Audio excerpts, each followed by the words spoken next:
100 years of rugby history. While it is a page-turner, women don't feature all that much in the opening chapters. Fortunately, those days are long gone. Wow, look at that! This is all about guts and bravery. Hang on, we're getting ahead of ourselves. Let's spin it back. It's 1912. Emily Valentine seizes her opportunity with both hands and simply flies. But progress was faltering, frustrated, often in secret as the momentum gathered. Inevitable and eventually irresistible. Oh, that is outrageous! Breakthroughs across the 60s and 70s before in 82 a first test match. A gauntlet taken up by the home nations who of course wanted in on the action. Suddenly the game went global.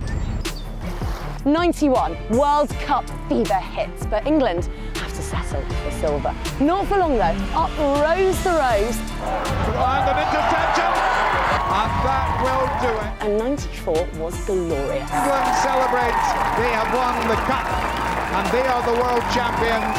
And so was 2014. There it is, England are world champions. It does help we've got the best league in the world. It's the league competition that never fails to deliver.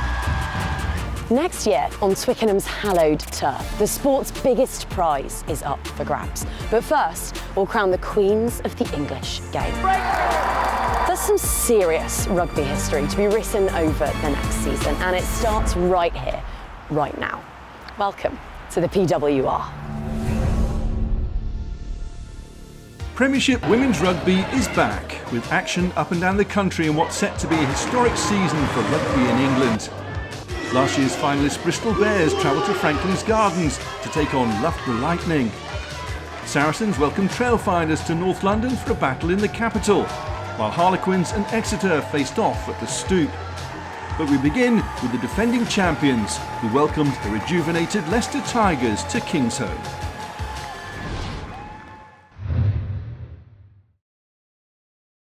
Commentary comes from Claire Thomas. I don't know how many phases we've seen, but surely we're pushing 16, 17 here. It's impressive, patient stuff, but finally running out of patience as Russell gets the offload away. Here is Charlotte Frey, and what an opening score for Leicester Tigers at the home of the champions. 21-year-old university three-peater Amy Dale finds her university teammate Steph Else. Oh, and this one looks promising. This one is down. Russell's lurking out on the wing, but they keep it tight. They keep it with Alima. And what about that as a response from Tigers? She's made a stern stuff, El Parry. Has a lot of tape on that ankle, but she is straight into this rolling maul, which has inhaled 5 metres. Make that 6, 7, 8. Are they going all the way? Hauled down, but then leaping like a salmon over the top was Amy Dale.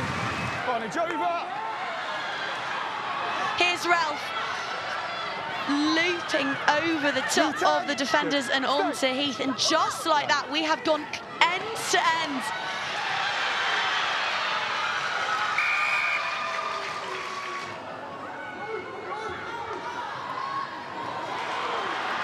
Singh with one to beat, sails her up the river with that dummy. Singh, the dink up and over the top. Bounces kind. Is Singh about to score? An absolute putler beneath the sticks. Yes, she is. 1 metre to make up. Blackburn wonders about going herself. Out she goes. In she goes. Stopped just short is Bianca Blackburn. They are queuing up for it. Amy Dale over the top. Are you calling? Is it offside, Chips, or not? Schwartz Okay. beats one, beats two, swerving and slaloming. The ice skater Still advantage, showing us offside. what she is all about. They've got an offside to play with here. Russell onto Richardson. Divine offload, wonderful support line. Ball out and onto Beaver. It is turnover perfection at Kingsholm. And it just gives an opportunity right away to Gloucester-Hartpury. Shackles showing us just what she might do in Premiership Women's Rugby. And there was going to be absolutely no stopping Rachel Lund. 38 plays at 22. And Meg Davies appears to be made out of Teflon.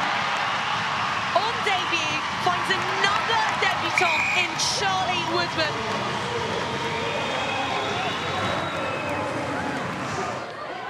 Singh spots the space. Woodman herring after it, on for a brace. The kick is perfect. The finish, deft and dainty and utterly devastating. Mundy on to Shackles. Look at the chase. GB Flyer on GB Flyer. Quins is racing, but to absolutely no avail.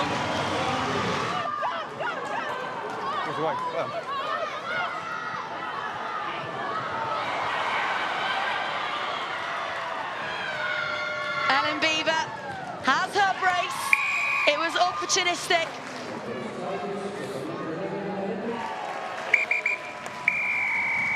Gloucester-Hartpury have got their title defence underway.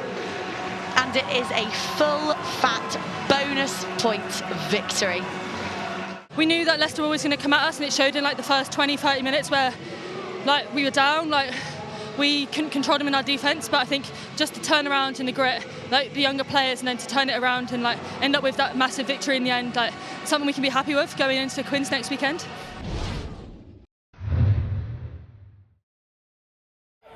The Cinch Stadium at Franklin's Gardens was the venue for Loughborough Lightning against Bristol Bears, a game which had a remarkable start thanks to the talents of Renika Bonner. She opened the scoring for the Bears after 3 minutes, and she was only just beginning. Bonner's hoping a successful season can help her to realise her ambition of appearing in next year's Rugby World Cup. She was certainly making a good impression. Try number 2 quickly followed as she gathered the ball deep inside her own half before outpacing several Loughborough defenders.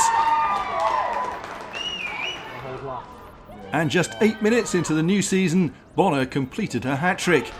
The ball worked all the way across the field to the grateful arms of the flying winger, and there was no stopping her. Bristol already led by 17, and with just 13 minutes played, they wrapped up the try bonus point. This time it was Millie David who went over in the opposite corner.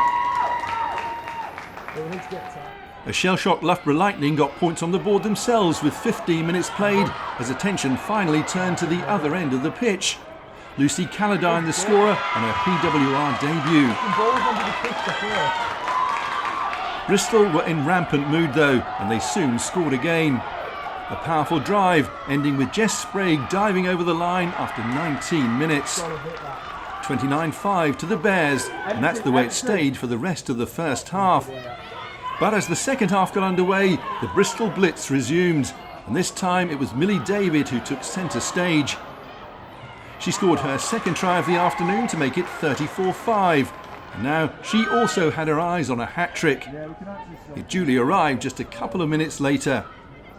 Several teammates involved early in the build-up, but when David took over, she made up her mind to hit the accelerator and took off towards the try line.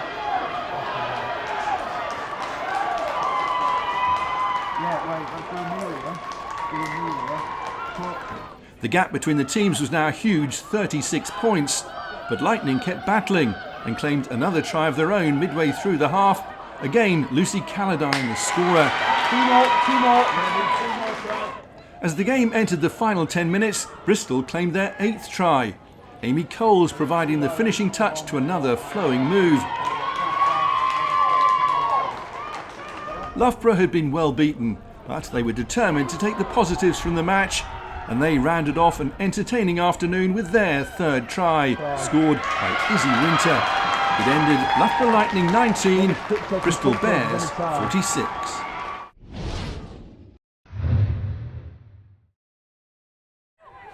Next to Stonex Stadium, where Saracens in the black shirts here took on Trailfinders.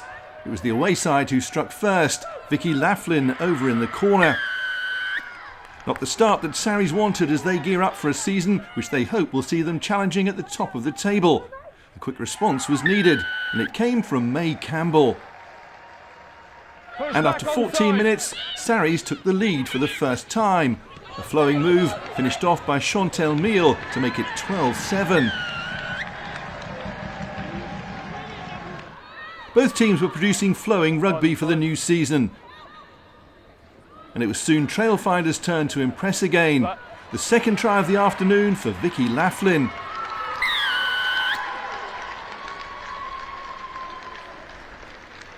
Saracens adopted a different approach for the try which gave them a 19-12 lead at half-time. Forward power proving too much for the Trailfinders' defence. Akina Gondwe, the scorer. Emma Taylor reduced the gap to 4 points with a penalty for Trailfinders early in the second half, but the next try went to Saracens. Poppy Cleal over to wrap up the bonus point.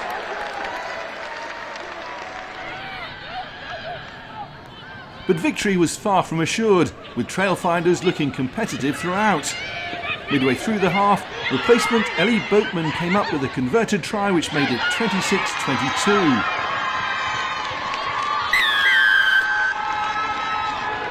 Saracens responded again though. Another try for the forwards with 12 minutes left. Scored this time by Bryony Fields, and the home side had a 9-point lead. Use it. Then a remarkable try from Trailfinders, which started almost on their own line. An electrifying run from Grace White took her into the Saracens' half. But then a fantastic tackle from Isla Alejandro seemed to end the immediate danger.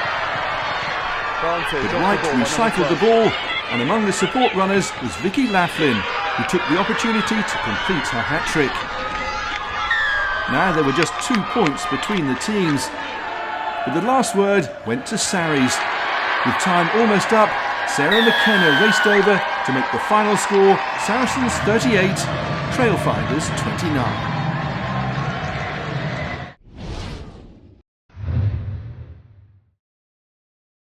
Our final stop on week 1 is the Twickenham Stoop, where Harlequins made a fast start against Exeter Chiefs. Some quick thinking from Nicole Wythe giving the home side their first points of the new season, and they led 7-0 at the break. But midway through the second half, Quins lost Maya Muller to the sin bin, and with an extra player for 10 minutes, Exeter took advantage. Replacement Taz Bricknell over to reduce the lead to 7-5, with a conversion to come. And that provided a moment of real drama at the Stoop. The officials decided a slight movement from Liv McGovern as she prepared to take the kick was enough to indicate that she'd begun her run-up, and Quins' Lauren Torley seized the opportunity to charge down the kick, to McGovern's obvious surprise. The home side was still ahead. But it was a slender 2-point advantage, and that ensured a nervy finish. The clock was in the red when Exeter piled on the power to disrupt the Harlequin scrum and earn themselves a penalty. The outcome of the match hung in the balance. McGovern stepped up again with the chance to seal an opening day victory for her team. The kick found its target and Exeter had won by the narrowest of margins. Final score, Harlequin 7, Exeter Chiefs 8.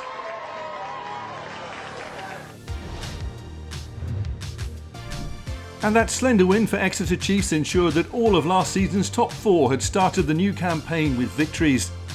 There were hat-tricks for both Renika Bonner and Millie David in Bristol's win over Lightning, while Vicky Laughlin also scored 3 for Trailfinders, but couldn't stop them losing to Saracens. Just one match played so far, of course, but the table has a very familiar look. The top 3 all claim try bonus points. Now it's on to round 2, when Gloucester-Hartpury travel to southwest London to play Harlequins and Sale host Saracens. Both those games are on Saturday. Then on Sunday, Trailfinders are at home to Loughborough Lightning in a match which is live on TNT Sports, and Leicester Tigers face a trip to Exeter.